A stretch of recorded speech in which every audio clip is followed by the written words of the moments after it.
My own postdoc, so I have a little bit of experience working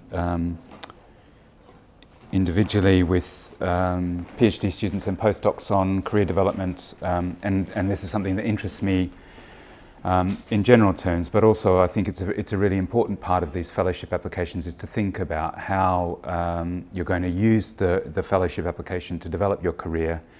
And this is I think it's a really tricky area for a couple of different reasons. For heritage researchers in particular, because heritage tends to be a very interdisciplinary area. I was just saying at the table before, one of the classic models to become a professor is to do the same thing over and over and over again and get better and better and better at it and get more and more well known for doing that same thing over and over again. But if you're interested in different things, it's quite difficult to put together a kind of a set of academic role models to think about how you can achieve a career that's, I don't want to say cobbled together because that makes it sound like it's not planned, but sometimes it is. Sometimes there's parts of it that are very incidental that actually help resource you as a person to bring something very special to a kind of role in heritage. And I think it's one of the things that I've really tried to emphasise with a lot of the feedback that I give AHRC about what's distinctive about heritage researchers is precisely that there is this very strong mix of people that have worked not only in academia but also within the sector itself, and that people bring very special skills from working in the sector. So, and my career trajectory it exemplifies this. I worked for a research unit within the National Park Service in Sydney for years, and then I came back to academia and I took a postdoc at the Australian National University, and then a series of lecturing posts here in the UK. So, that work that I did for the National Park Service has been very distinctive in shaping the research interests that I have, the way that I do my research, the sort of ways that I employ partnership working and collaborations in my research. So, and I think I do a very special kind of heritage research as a result of that. So I think we shouldn't feel ashamed about that. We should see that as a strength, this way of working across different sectors and having some time perhaps outside of higher educational institutions working in museums or galleries or libraries or other sorts of cultural and natural heritage institutions as part of what makes the ecology of the heritage research environment really strong and really vibrant and really interesting. Okay, so I've got a few things to say about career development. This is not everything that can be said about career development. This is what I thought would be helpful to say on the day that I was thinking about preparing this. So I thought we should talk a little bit about how you go about developing a vision for your future career, because I think it's really important, specifically in relation to these funding schemes, to have a sense of where it is that you want to get to and to be able to articulate what are the steps that I need to do to get to that. Part of this, I think, is thinking about mentoring and how to use mentoring. And I think, mentoring, we're not taught how to be a good mentee or how to be a good mentor within universities, and this is something that has a very distinctive set of skills and on both sides. So I wanted to talk a little bit about mentoring.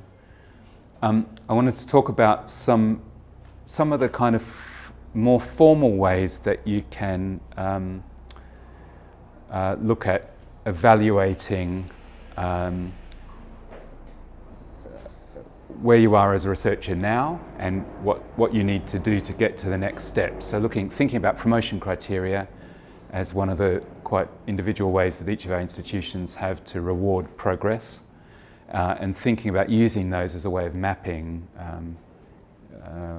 identifying areas that you need to develop your career. Then thinking about the researcher development framework and the concordate for researchers as, again, sort of formal ways of evaluating where you are as a researcher now and what skills you need to put into place to develop as a researcher. And then to think very quickly about how this can be built into an individual fellowship or a grant scheme. So let's see how we get through all of this in the time that we've got allocated. So I think in terms of developing a vision for your future career, and maybe some of us already started doing this in the activity today, I think you need a vision, and a good way to get that vision to ask yourself, where do I want to be in 10 years? And, what institution do I want to be in? What do I want my life to look like, my work-life balance? What do I want to be researching? And then to work your way back. So what do I need to do to get there? And I think career development is a very individual thing. You need to understand what your own individual goals are. And there's lots of different ways of thinking about developing a career, lots of different opportunities that are provided within individual institutions. But I think it's helpful to think about some of these more formal ways of benchmarking and evaluating skills and skill sets. But sort of while this is all happening, I'd like you to think, each of you individually, about this, this question: where do you want to be in 10 years' time? How do you get there? Okay, so mentoring. One of the ways in which we can develop ourselves as individual early career researchers is to find a mentor and to work with a mentor. But finding somebody and finding the right person to help you is a really difficult task. So I think it's helpful to think about what makes a good mentor. And I think and this is very much off the top of my head and based on my own experience of both good and poor mentors, is you want somebody who you see as a positive role model. So somebody that you respect, somebody whose career you see in some way mirroring that you'd like to, or elements of something that you'd like to achieve yourself, and somebody that operates in a generally positive way. So I don't think you don't want somebody that's very negative. You don't want somebody that's been a terrible person in their professional career. I think you want to find somebody that's somebody that you admire, somebody that you see as generally very positive, and somebody that can kind of help shape yourself as a researcher as a result. I think you want to look to find somebody that has a range of different experiences at different levels that you can learn from. So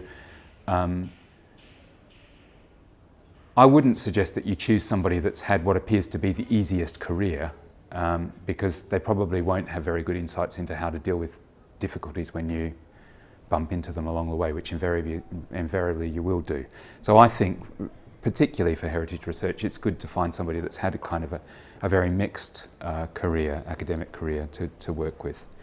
It's got to be somebody that's willing to share with you. So not only their insights, but where they've made mistakes, so things that went wrong for them and how they resolved them. I think that we all learn a lot from mistakes, so somebody that's able to kind of be honest about where they've made mistakes. It needs to be somebody that has the time, and in a minute I'm going to talk about being clear about your expectations as a mentee, as well as taking seriously the kind of expectations of the mentorship role. But somebody that's got the time and that's able to take the role seriously. You want somebody who's enthusiastic, otherwise it's going to be very difficult to kind of get along with them. Somebody that's able to provide you with constructive feedback along the way, and somebody who themselves values professional development, who you're aware has been able to set and meet their own goals. But mentoring is a two-way street, and it's really important to think about mentoring as a two-way street. So I thought it'd be also good to say something about what I think makes a good mentee. So I think as a mentee, you need to have a good idea of what it is that you want to get out of the relationship and the specific areas where you want the mentor to help you. And that's usually in the areas that they're strong. So there's no point asking a kind of university administrator who hasn't had a very strong research career to help you with developing your research proposal, for example. Although they might know something about the administrative side of it. So pick somebody that's strong in the areas where you feel that you need support. Do a lot of preparation. So when you have your first meeting with your mentor, come with a list of goals, come with a kind of clear sense of what it is that you want to get out of the relationship. Listen actively, ask questions, and take responsibility for working on areas identified between the meetings. So it's not just when you meet with your mentor, but thinking actively about it in between the meetings that you have. Take notes and share those notes following meetings so that you've got a kind of clear understanding of what the expectations are. Manage up, so set goals actively, discuss your expectations and provide a space for the mentor to discuss their expectations. Be flexible and responsive. Be active in the way that information flow is being directed, and follow a regular meeting schedule. These are all ways of making sure that you get the most out of mentoring relationships. And I think it's also important to think about how you'll know when your relationship with a mentor should end. I mean, we don't often plan for the ends of things. But in the same way that you think about a project as having a beginning, a middle and an end, I think it's helpful to think about mentoring as a mentoring relationship as a sort of project that may well come to an end. So planning for that end, making sure that the expectations are clear on both sides about when, how long this arrangement's going to last. Will it be a 1 year thing? Will it be a 2 year thing? Will it be once you've reached your goals, which may be 4 years or maybe 8 years or maybe 10 years or maybe 6 months? And being clear about those from the outset. And I think the main thing is that you'll get out of that relationship what you're willing to put in. Okay, so that's mentoring. I wanted to then say something about using promotion criteria as a way of thinking about career development needs. So each institution generally has its own. It's possible to say some quite generic things about promotion criteria across categories. But each institution will have its own specific set of criteria. So I would recommend to everyone to make yourself aware of what those criteria are and read them closely. And then to try to map yourself against those criteria for the next level that you're interested in reaching. And then thinking about where the gaps are. And those gaps are the things that you need to plan to develop over the coming years. So we don't really have a lot of time to talk about this specifically, but I wanted to highlight it as one kind of quite easy mechanism you can use to kind of pull out some very distinctive things and to use these criteria with your mentor and also heads of department in planning next steps in terms of where you should be putting your time, particularly around academic service and administration, which is the thing that many people will be weaker on when they start their career, and which is quite important in terms of getting promotion to the next level. So, do I need to be on institution-wide committees to show that I've been able to impact some change in university policy? Is it enough for me to be on advisory boards for academic bodies, or journals? So what are the kind of key criteria that I need to develop? And again, these will be very individual things. Another thing that I want to highlight is that most universities are signatories to the Concordat to support career development of researchers. And this sets out quite clear standards that research staff can expect from their institutions, and as well as their own responsibilities as researchers. So there's a link, I think we'll send these around or make these available. If you Google this, you'll find it's very easy to find. And it has 7 principles, which I'll leave on the screen behind me. I don't want to read all of them. But the main point here is that every institution that's a signatory to this has a kind of obligation to support your career development, and they should be doing that through a variety of different kind of formal as well as informal ways. So think about mentoring or facilitating mentoring relationships as an informal way of doing this.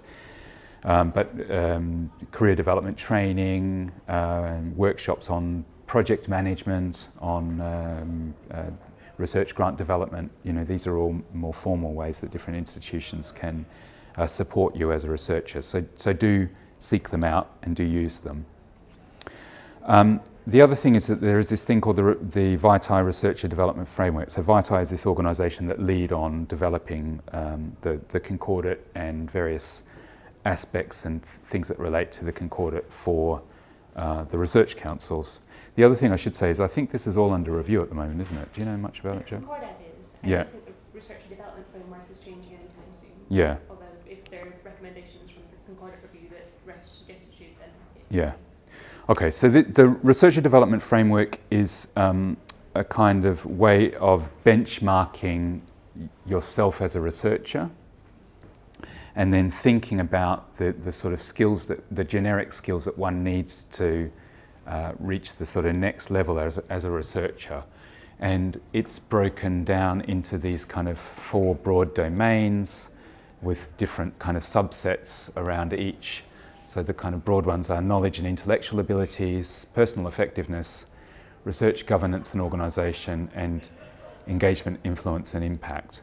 And there's a link here, again, which we can circulate to participants, to the framework itself, which is quite long, and it explains what each of these things are and what they are at different levels.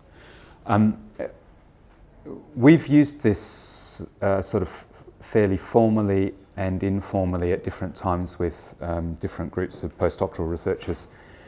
I was hesitating about whether to include this because I think academics tend to have a fairly clear